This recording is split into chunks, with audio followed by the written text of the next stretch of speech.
Pride and Prejudice by Jane Austen, Volume 1, Chapter 10. The day passed much as the day before had done. Mrs. Hurst and Miss Bingley had spent some hours of the morning with the invalid, who continued, though slowly, to mend, and in the evening Elizabeth joined their party in the drawing-room. The loo table, however, did not appear. Mr. Darcy was writing, and Miss Bingley, seated near him, was watching the progress of his letter and repeatedly calling off his attention by messages to his sister. Mr. Hurst and Mr. Bingley were at piquet, and Mrs. Hurst was observing their game. Elizabeth took up some needlework and was sufficiently amused in attending to what passed between Darcy and his companion. The perpetual commendations of the lady either of his handwriting, or on the evenness of his lines, or on the length of his letter, with the perfect unconcern with which her praises were received, formed a curious dialogue, and was exactly in unison with her opinion of each. How delighted Miss Darcy will be to receive such a letter! He made no answer. You write uncommonly fast. You are mistaken. I write rather slowly. How many letters you must have occasion to write in the course of the year! Letters of business, too. How odious I should think them! It is fortunate, then, that they fall to my lot instead of to yours. Pray tell your sister that I long to see her. I have already told her so once by your desire. I am afraid you do not like your pen. Let me mend it for you. I mend pens remarkably well. Thank you, but I always mend my own. How can you contrive to write so even? He was silent. Tell your sister I am delighted to hear of her improvement on the harp, and pray let her know that I am quite in raptures with her beautiful little design for a table, and I think it infinitely superior to Miss Grantley's. Will you give me leave to defer your raptures till I write again? At present I have not room to do them justice. Oh, it is of no consequence. I shall see her in January. But do you always write such charming long letters to her, Mr. Darcy? They are generally long, but whether always charming it is not for me to determine. It is a rule with me that a person who can write a long letter with ease cannot write ill. That will not do for a compliment to Darcy, Caroline, cried her brother, because he does not write with ease. He studies too much for words of 4 syllables. Do not you, Darcy? My style of writing is very different from yours. Oh, cried Miss Bingley, Charles writes in the most careless way imaginable. He leaves out half his words and blots the rest. My ideas flow so rapidly that I have not time to express them, by which means my letters sometimes convey no ideas at all to my correspondents. Your humility, Mr. Bingley, said Elizabeth, must disarm reproof. Nothing is more deceitful, said Darcy, than the appearance of humility. It is often only carelessness of opinion and sometimes an indirect boast. And which of the two do you call my little recent piece of modesty? The indirect boast, for you are really proud of your defects in writing, because you consider them as proceeding from a rapidity of thought and carelessness of execution, which, if not estimable, you think at least highly interesting. The power of doing anything with quickness is always much prized by the possessor, and often without any attention to the imperfection of the performance. When you told Mrs. Bennet this morning that if you ever resolved on quitting Netherfield you should be gone in 5 minutes, you meant it to be a sort of panegyric, of compliment to yourself. And yet, what is there so very laudable in a precipitance, which must lead very necessary business undone, and can be of no real advantage to yourself or any one else? Nay, cried Bingley, it is too much to remember at night all the foolish things that were said in the morning, and yet, upon my honour, I believed what I said of myself to be true, and I believe it at this moment. At least, therefore, I did not assume the character of needless precipitance merely to show off before the ladies. I dare say you believed it, but I am by no means convinced that you would be gone with such celerity. Your conduct would be quite as dependent on chance as that of any man I know. And if, as you were mounting your horse, a friend were to say, Bingley, you had better stay till next week. You would probably do it. You would probably not go, and, at another word, might stay a month."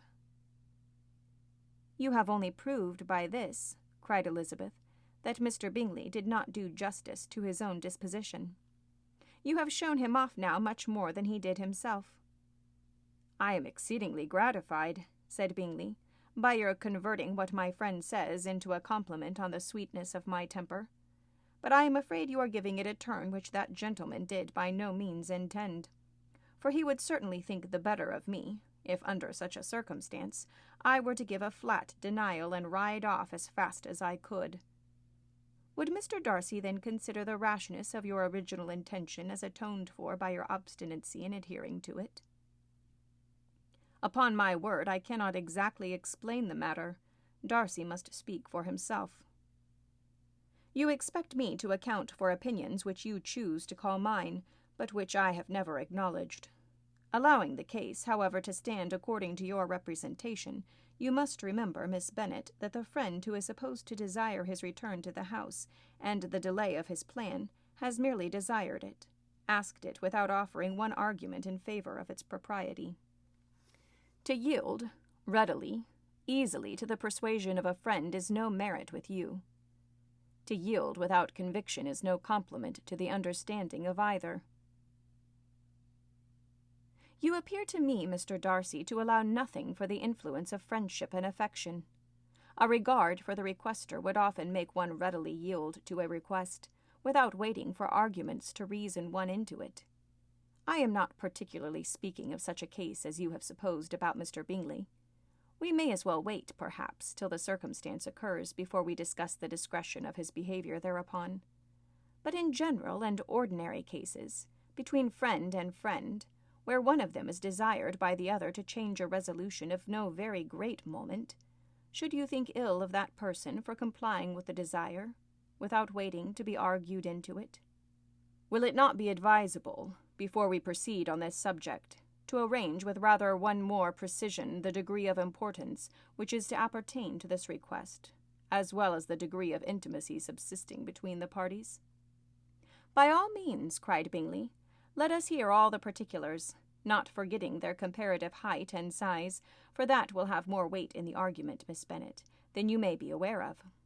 I assure you that if Mr. Darcy were not such a great tall fellow, in comparison with myself, I should not pay him half so much deference. I declare I do not know a more awful object than Darcy, on particular occasions and in particular places, at his own house especially, and of a Sunday evening when he has nothing to do." Mr. Darcy smiled, but Elizabeth thought she could perceive that he was rather offended, and therefore checked her laugh. Miss Bingley warmly resented the indignity he had received, in an expostulation with her brother for talking such nonsense. "I see your design, Bingley," said his friend. "You dislike an argument and want to silence this." "Perhaps I do. Arguments are too much like disputes. If you and Miss Bennet will defer yours till I am out of the room, I shall be very thankful, and then you may say whatever you like of me." "What you ask," said Elizabeth, "is no sacrifice on my side, and Mr. Darcy had much better finish his letter." Mr. Darcy took her advice and did finish his letter. When the business was over, he applied to Miss Bingley and Elizabeth for the indulgence of some music. Miss Bingley moved with alacrity to the pianoforte, and after a polite request that Elizabeth would lead the way, which the other as politely and more earnestly negatived, she seated herself. Mrs. Hurst sang with her sister, and while they were thus employed, Elizabeth could not help observing as she turned over some music books that lay on the instrument, how frequently Mr. Darcy's eyes were fixed on her. She hardly knew how to suppose that she could be an object of admiration to so great a man, and yet that he should look at her because he disliked her was still more strange. She could only imagine, however, at last, that she drew his notice because there was a something about her more wrong and reprehensible, according to his ideas of right, than in any other person present. The supposition did not pain her. She liked him too little to care for his approbation. After playing some Italian songs, Miss Bingley varied the charm by a lively Scotch air, and soon afterwards Mr. Darcy, drawing near Elizabeth, said to her, Do not you feel a great inclination, Miss Bennet, to seize such an opportunity of dancing a reel?" She smiled, but made no answer. He repeated the question with some surprise at her silence. "Oh," said she, "I heard you before, but I could not immediately determine what to say in reply. You wanted me, I know, to say yes, that you might have the pleasure of despising my taste. But I always delight in overthrowing those kind of schemes, and cheating a person of their premeditated contempt. I have therefore made up my mind to tell you that I do not want to dance a reel at all. And now despise me if you dare." "Indeed, I do not dare." Elizabeth, having rather expected to affront him, was amazed at his gallantry. But there was a mixture of sweetness and archness in her manner which made it difficult for her to affront anybody, and Darcy had never been so bewitched by any woman as he was by her. He really believed that, were it not for the inferiority of her connections, he should be in some danger. Miss Bingley saw, or suspected enough to be jealous, and her great anxiety for the recovery of her dear friend Jane received some assistance from her desire of getting rid of Elizabeth. She often tried to provoke Darcy into disliking her guest, by talking of their supposed marriage and planning his happiness in such an alliance.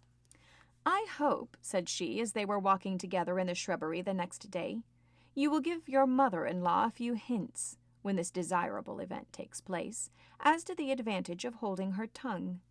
And, if you can compass it, do cure the younger girls of running after the officers. And, if I may mention it so delicate a subject, endeavor to check that little something, bordering on conceit and impertinence, which your lady possesses. Have you anything else to propose for my domestic felicity? Oh, yes, do let the portraits of your uncle and Aunt Phillips be placed in the gallery at Pemberley. Put them next to your great-uncle, the judge. They are in the same profession, you know, only in different lines. As for your Elizabeth's picture, you must not attempt to have it taken, for what painter could do justice to those beautiful eyes? It would not be easy, indeed, to catch their expression, but their color and shape, and the eyelashes so remarkably fine, might be copied.